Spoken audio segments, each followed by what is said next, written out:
Welcome, ladies and gentlemen, to Stranger Than Fiction News. Now, I came here to kick some ass, not to waste your time, so let's get started.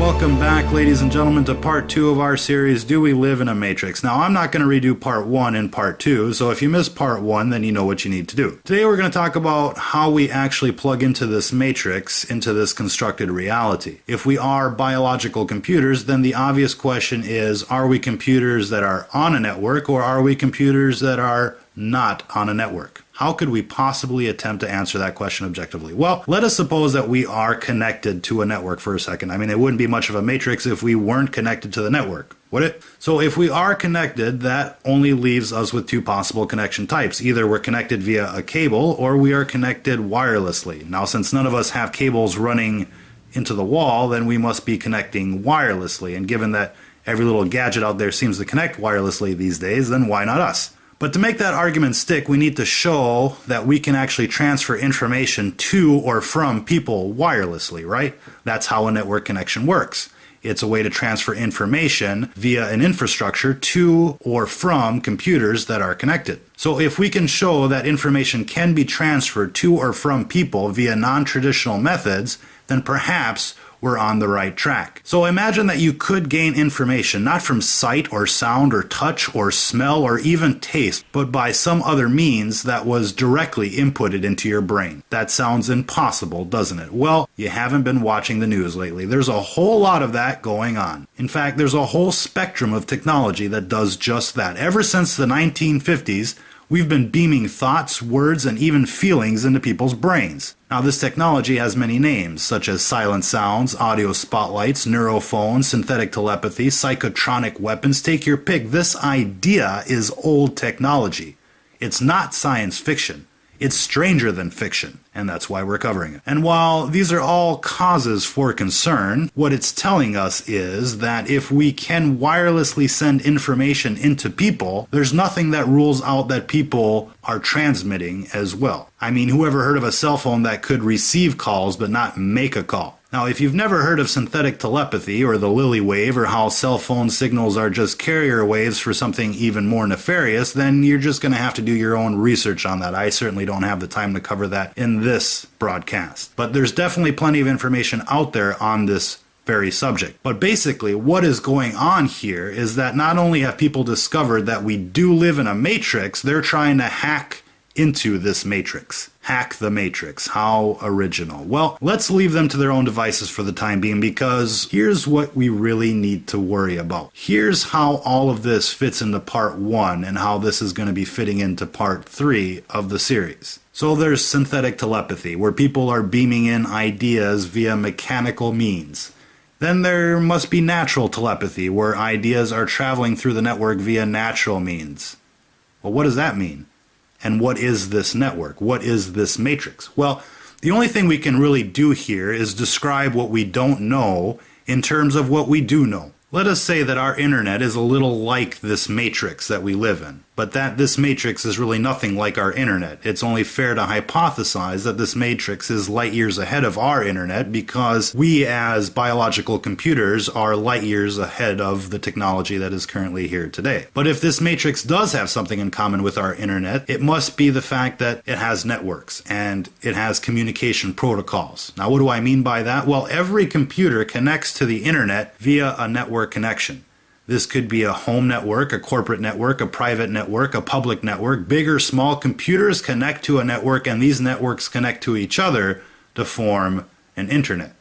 Now, that indeed is going to be an important idea when understanding how we as biological computers connect to this matrix of ours. But what we obviously have to understand is not only what network we're on, but also what kind of communication protocol is being used. We as computer users can only communicate to others if everybody is using the same program, the same communication protocol. If I'm on Skype and if you're on Twitter, we're not going to be able to talk to each other. Even if we're on the same network, even if we're in the same room, without the right program, we can't speak to one another on this network. And these are the pieces of the puzzle that I want to focus on.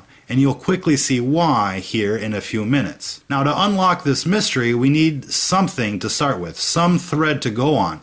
And while the example I'm going to choose might seem rather abstract, and while there might be better examples out there, I'm going to use this one because I think it proves the point quite nicely. So here goes. Every so often, we'll hear of a case where somebody goes berserk and does something horrible, like a mass shooting or something. And when people ask them why they did it, they'll say something rather outlandish, like they were hearing voices that told them to do it. Now, our immediate reaction to something like that is to say that these people are crazy, and perhaps they are. But perhaps something else is going on. There have been tens of thousands of documented cases like this in recent history, which means there are hundreds of thousands of undocumented cases, where people have heard these sorts of voices but have just chosen not to act on them, perhaps. And the story is always the same in these cases. The voices said murder, death, kill, etc., etc., etc. So either there's like an epidemic of mass mental illness and nobody's saying nothing about it, or these people are tuning into something and they just don't know what they're tuning into. Now, if that's the case, then they're obviously not tuning into the love channel. These aren't happy thoughts they're tuning into. It's quite the opposite. And that's the point.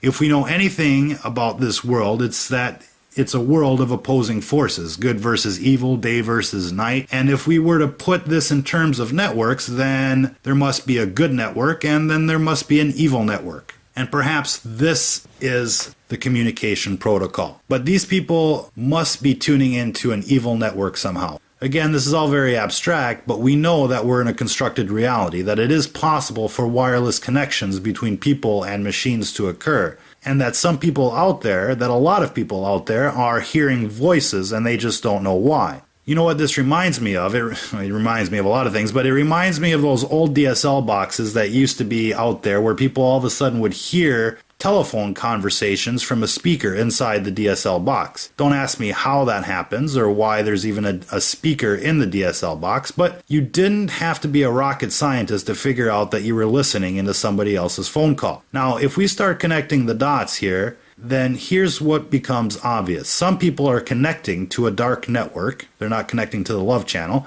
And they don't know why they're connecting to it. Like, say you leave your Wi-Fi on your phone and you just automatically connect to an open network somehow. These people are hearing voices and they can't explain where these voices are coming from. Kind of like when people used to hear conversations on their old DSL boxes. We all heard those conversations, we just didn't know where those conversations were taking place. Now, given that the messages are always the same, murder, death, kill, that is, this leaves only one possible conclusion. Somebody out there knows their voice is being heard by some unsuspecting victim or victims. Somebody out there is hacking the matrix, either by mechanical means or by some other means. Probability would suggest that there's a little bit of this and a little bit of that going on, meaning perhaps there are some psychological experiments going on out there via mechanical means, and perhaps we're also dealing with a force or a network that is just naturally evil. Does that sound like a story you've ever heard of before, where evil is trying to influence you into doing something evil? Well, that sounds like a theme we've all heard over and over again. How many of you can picture a scene out of a movie or something where some guy has an angel on one shoulder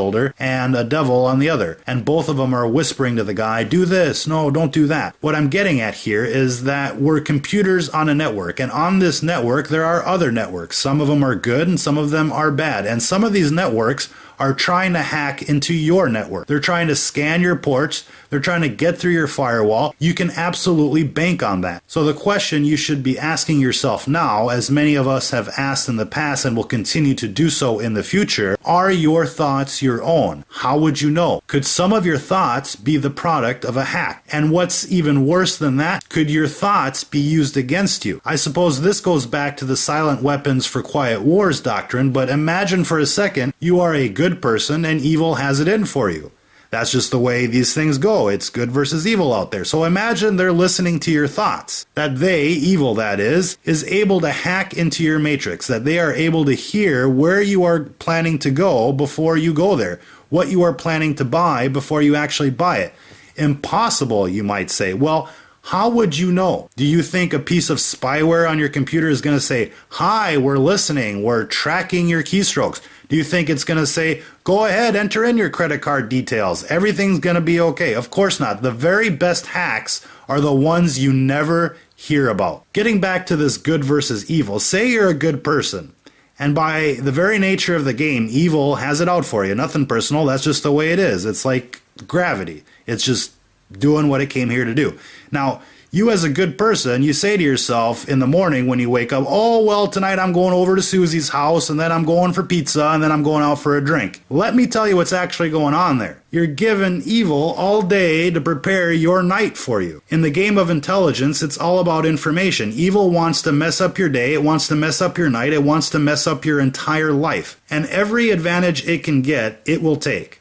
Know your enemy, my friends, and that's where this video comes into play. At first, your natural response is going to be like, this is absurd. This cannot possibly be the case. But little by little, it's going to start making a whole lot more sense. You'll have one of those days where everything seems to go wrong, where people seem to be in the wrong place at the right time or at the right place at the wrong time just to mess up your day. Trust me, folks, the game is rigged. Evil knows what you're thinking in real time, and they're working against you as a group. They're a hive mind, don't you know?